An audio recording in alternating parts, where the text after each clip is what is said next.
Everyone, जय हिंद to all of you. एक बार फिर से आप सभी का स्वागत है लेक्स एकेडमी के ऑनलाइन प्लेटफॉर्म पे। डियर स्टूडेंट्स, जैसा कि मैंने आपको अभी लेटेस्ट वीडियो प्रोवाइड किया था, लॉरेंस कोहलबर्ग का जो नैतिक विकास का सिद्धांत था उसके बारे में डिटेल नॉलेज दिया था, और वो एक ऐसा टॉपिक था जिससे कि सबसे ज्यादा क्वेश्चन पूछा जाता है।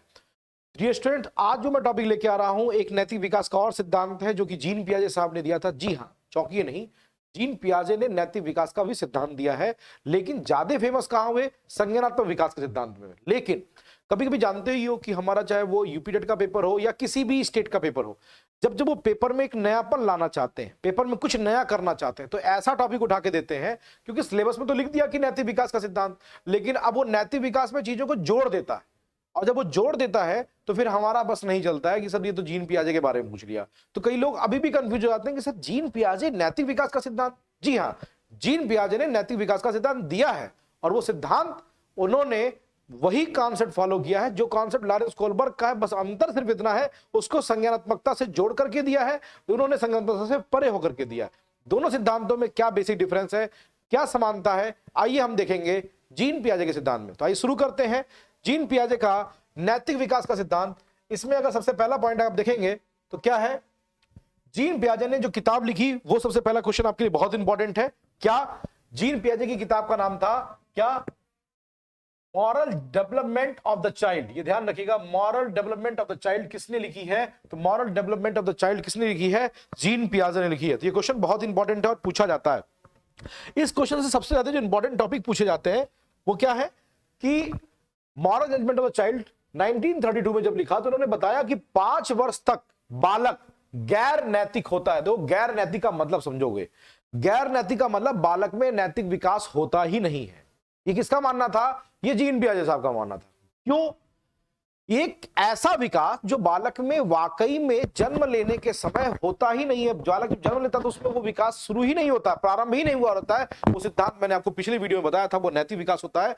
जीन पियाजे ने ये माना है कि 5 वर्ष की आयु तक, कहां तक? 5 वर्ष की आयु तक बालक गैर नैतिक अवस्था में होता है। तो पेपर में पूछता है गैर नैतिक अवस्था किस आयु वर्ग तक होती है? तो 5 वर्ष तक होती है। और गैर नैतिक अवस्था किसने कहा है? Moral development of the child ने कहा है। किसने? जीन पियाजे ने कहा है। क्लियर है? अब इन्होंने कौन कौन सी अवस्थाएं बताई हैं? एक ऑटोनॉमी और एक हिट्रोनॉमी, जिसको आप स्वायत्ता और परायत्ता कहते हो। क्या बोलते हो? स्वायत्ता और परायत्ता।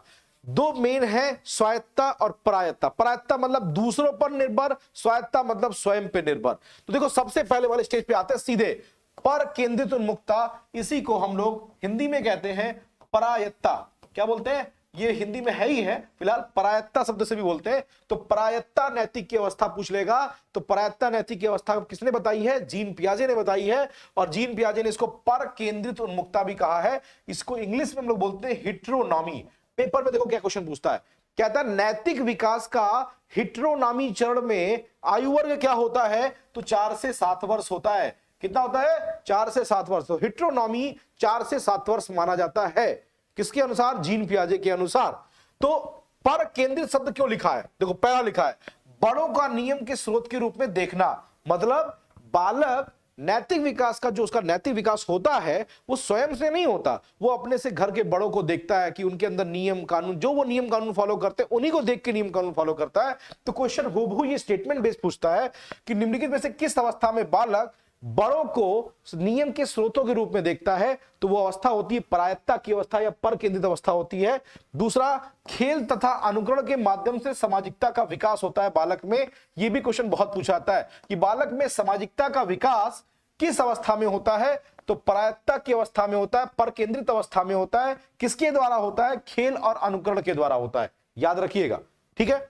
तीसरा पॉइंट, बड़ों की आज्ञा पालन करना अच्छा व अवहेलना करना बुरी आदत माना जाता है। मतलब बालक कुल मिलाकर के यहां नैतिक विकास कहां से डिसाइड होता है? बड़ों की आज्ञा पालन पे डिपेंड करता है। याद करो, लॉरेंस कोहलबर्ग भी यही मानते थे कि नैतिक विकास का प्रारंभ कहां से होता है?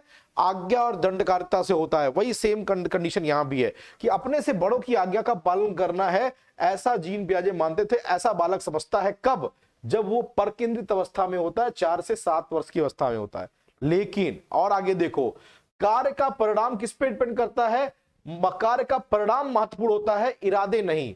ये ध्यान रखिएगा, ये स्टेटमेंट बहुत इंपॉर्टेंट है, एग्जाम में पूछता है कि कहता है कि नैतिक विकास की कौन सी अवस्था है जिसमें कार्य का परिणाम निर्धारित करता है कि आपको दंड मिलेगा या पुरस्कार मिलेगा, आपकी नीयत क्या थी इस पर निर्भर नहीं करेगा। ये नैतिक विकास किस पे है? प्रायत्त अवस्था में है।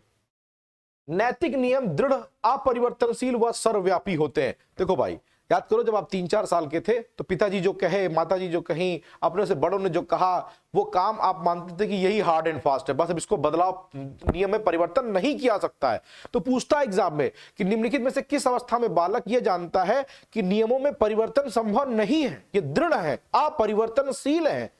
दृढ़ और अपरिवर्तनशील, यहां वर्ड देखो लिखा हो, दृढ़ और अपरिवर्तनीय है और सर्वव्यापी है। जो पिताजी कहते हैं वही सही है। ये क्या है? ये किसने कहा है? ये जीन पियाजे ने कहा है। ये किस अवस्था में होता है? प्रायत्ता की अवस्था में होता है, मतलब हिट्रोनॉमी चरण में होता है। और लास्ट है, पियाजे ने इसे नैतिक वास्तविकता, मॉरल रियलिज्म का काल भी कहा है। देखो लग गया क्वेश्चन, लगा लो स्टार, ट्रिपल स्टार लगाना इस पे। ये क्वेश्चन मेरी तरफ से एग्जाम के लिए इंपॉर्टेंट है कि नैतिक वास्तविकता की अवस्था, नैतिक वास्तविकता की अवस्था किसको कहते हैं? तो हिट्रोनॉमी को कहते हैं। तो देखो इस टॉपिक का फिर एक बार क्वेश्चन बताता हूं। पहला question, moral development of the child, ये moral judgement of the child, ये किताब किसने लिखी है? Moral development of the child किसने लिखी है? जीन पियाजे ने लिखी है। गैर नैतिक अवस्था किसको कहा है? 5 वर्ष तक को कहा है। पहली अवस्था क्या होती है? पर केंद्रित उन्मुखता, मतलब कि प्रायत्ता, मतलब कि दूसरों पर नैतिक विकास निर्भर करता है। ये किस अवस्था में होता है? 4 से 7 वर्ष में होता है। बड़े नियम के स्रोत माने जाते हैं। खेल और अनुकरण के द्वारा सामाजिकता का विकास होता है। बड़ों की आज्ञा पालन करना अच्छा व अवहेलना करना बुरा माना जाता है। कार्य का परिणाम निर्धारित करना जरूरी है। नैतिक नियम कैसे होते हैं? दृढ़ होते हैं, परिवर्तन नहीं होता, ऐसा बालक समझता है। किस अवस्था में? हिट्रोनॉमी में, पर केंद्रित उन्मुखता में। और पियाजे ने इसीलिए इसको क्या बोला है? नैतिक वास्तविकता की अवस्था कहा है। बहुत इंपॉर्टेंट है, पूछता है कि नैतिक वास्तविकता की अवस्था किसे बोलते हैं? तो पर केंद्रित उन्मुखता को बोलते हैं, हिट्रोनॉमी को कहते हैं। चलिए अगली अवस्था पे चलते हैं। अगली अवस्था है स्वायत्ता, जिसको मैंने बताया स्वायत्त उन्मुखता, या उसी को बोलते हैं ऑटोनॉमी। स्वायत्ता या स्वायत्त उन्मुखता। अब देखो, आत्म केंद्रिता की भावना लुप्त हो जाती है, मतलब कि बालक ये जानने लगता है कि भैया ऐसा है, जो पिताजी कहते हैं वो दृढ़, हार्ड एंड फास्ट नहीं है, उसमें परिवर्तन संभव है। कैसे संभव है? वो समझने लगता है कि नैतिक नियम किसी सत्ता से नहीं बल्कि आपसी सहयोग से चलते हैं, इसीलिए इसको सहयोग की नैतिकता कहते हैं। तो पेपर में आता है भैया कि सहयोग की नैतिकता का संबंध निम्नलिखित में से किसके नैतिक विकास के सिद्धांत से है? तो सहयोग की नैतिकता की बात कहीं भी लॉरेंस कोलबर्ग ने की, किसने की? जीन पियाजे ने की। तो कौन बालक, ये क्वेश्चन हूबहू स्टेटमेंट बेस पूछता है। क्या पूछता है कि आत्म केंद्रिता की भावना किस अवस्था में लुप्त हो जाती है? तो वो कौन सी अवस्था है? ऑटोनॉमी। क्या है? ऑटोनॉमी है। देखो ऑटोनॉमी लिखा हुआ है, हिट्रोनॉमी वो प्रायत्ता वाला था। और वो बालक समझने लगता है, क्या समझने लगता है? कि भैया ऐसा है कि ये सब कुछ सहयोग से नैतिकता का विकास होता है, यहां सहयोग से नैतिक नियम बने हैं, सत्ता उत्ता से नहीं बने हैं। ठीक है, चलो दूसरा पॉइंट, वे स्वतंत्र रूप से सोचने व तर्क करने में लग जाते हैं। मतलब बालक अपने मन से सोचने लगता है कि यहां कौन सा नियम सही है और कौन सा नियम गलत है। कार्य का इरादा महत्वपूर्ण होता है, परिणाम नहीं। देखो क्वेश्चन मैंने बोला था ना, वहां क्या था? कार्य का परिणाम महत्वपूर्ण था, इरादा नहीं था। यहां कौन महत्वपूर्ण है? कार्य का इरादा महत्वपूर्ण है, परिणाम नहीं है। नियम परिवर्तनशील है। क्या है? परिवर्तनशील है, ऐसा बालक मान लगता है। वहां कैसा माना था? प्रायत्ता में माना था कि नियम दृढ़ और अपरिवर्तनीय है। दोनों अंतर करके पढ़ोगे तो आसान हो जाएगा। प्रायत्ता में माना कि नियम दृढ़ और अपरिवर्तनीय है। यहां माना कि नियम क्या है?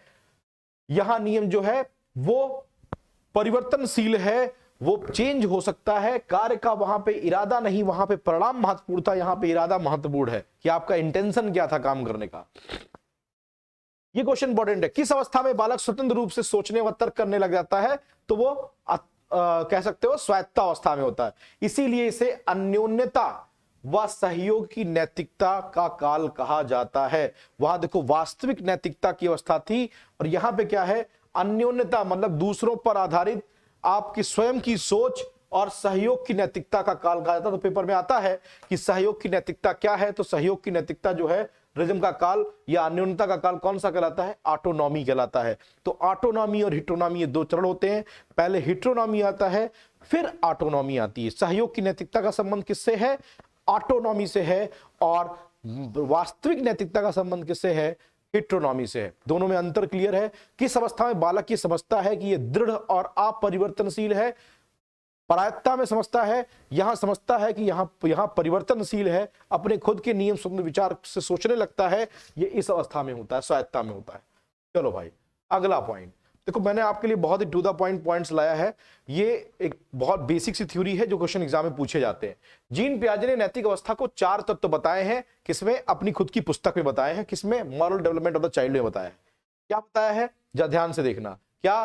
पियाजे ने the moral judgement of the child में 4 स्तरों का उल्लेख किया। पहला गैर नैतिक अवस्था, मैंने बताया था 0 से 5 वर्ष, जिसको कि नॉन एनोमी कहते हैं या एनामी। देखो पेपर में आता है ऐसे अनामी चरण, ध्यान देना, पेपर में आता है अनामी चरण। नॉन एनामी को हम एनामी भी कहते हैं। नॉन एनामी को क्या कहते हैं? एनामी चरण भी कहते हैं। तो पेपर में आता है अनामी चरण किस आयु वर्ग तक होता है? तो 0 से 5 वर्ष। दूसरा है पर केंद्रिता, जिसको हिट्रोनॉमी कहते हैं, ये 5 से 9 वर्ष होता है हिट्रोनॉमी।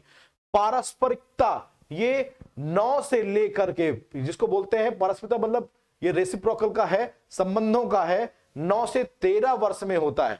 क्या होता है? 9 से 13 वर्ष में बालक में होता है। और फिर लास्ट में आती है स्वायत्ता, जिसको कि आप कह सकते हो 13 से 18 वर्ष में आता है। तो पियाजे ने नैतिकता की कितने 4 स्तर बताए हैं और 3 स्तर अलग से बताए हैं, जिनको अलग से नाम दिया जाता है। क्या? नैतिक यथार्थता, दूसरों का दबाव। पेपर में ऐसे देखो क्वेश्चन पूछता है, क्वेश्चन ध्यान देना, कहता है कि निम्नलिखित में से किस अवस्था में बालक नैतिक यथार्थता की अवस्था में होता है? मतलब जब दूसरों के दबाव में काम करता है तो वो नैतिक यथार्थता में होता है, जिसको मॉरल रियलिटी कहते हैं। दूसरा नैतिक समानता आता है, जिसकी दूसरे के सहयोग के आधार पर काम करता है। और तीसरा होता है नैतिक सापेक्षिता कहते हैं, जिसको स्वयं का नियम कहते हैं। मैं फिर एक बार रिपीट करना चाहूंगा, the moral judgement of the child में 4 स्तर पहले उन्होंने बताए। पेपर में हूबहू ऐसे क्वेश्चन आता है कि गैर नैतिक अवस्था कितनी होती है? तो 0 से 5 वर्ष, जिसको मैंने बताया नॉन एनामी लिख करके या फिर अनामी चरण पूछ लेता है। दूसरा पूछता है पर केंद्रित अवस्था, जो कि 5 से 9 वर्ष, जिसको हिट्रोनॉमी कहते हैं। तीसरा होता है पारस्परिकता रेसिप्रोकल, जिसको 9 से 13 वर्ष का होता है। चौथा होता है स्वायत्ता अवस्था, जो 13 से 18 वर्ष का होता है। तो ये 4 स्तर बताए, लेकिन इन्हीं 4 स्तरों को 3 पार्ट में भी कंसाइज किया और वो अलग से पेपर में पूछाता है।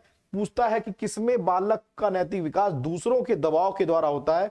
तो वो नैतिक यथार्थता में है। दूसरा पूछता है कि दूसरों के सहयोग पे आधारित नैतिकता को क्या कहते हैं? तो नैतिक समानता कहते हैं।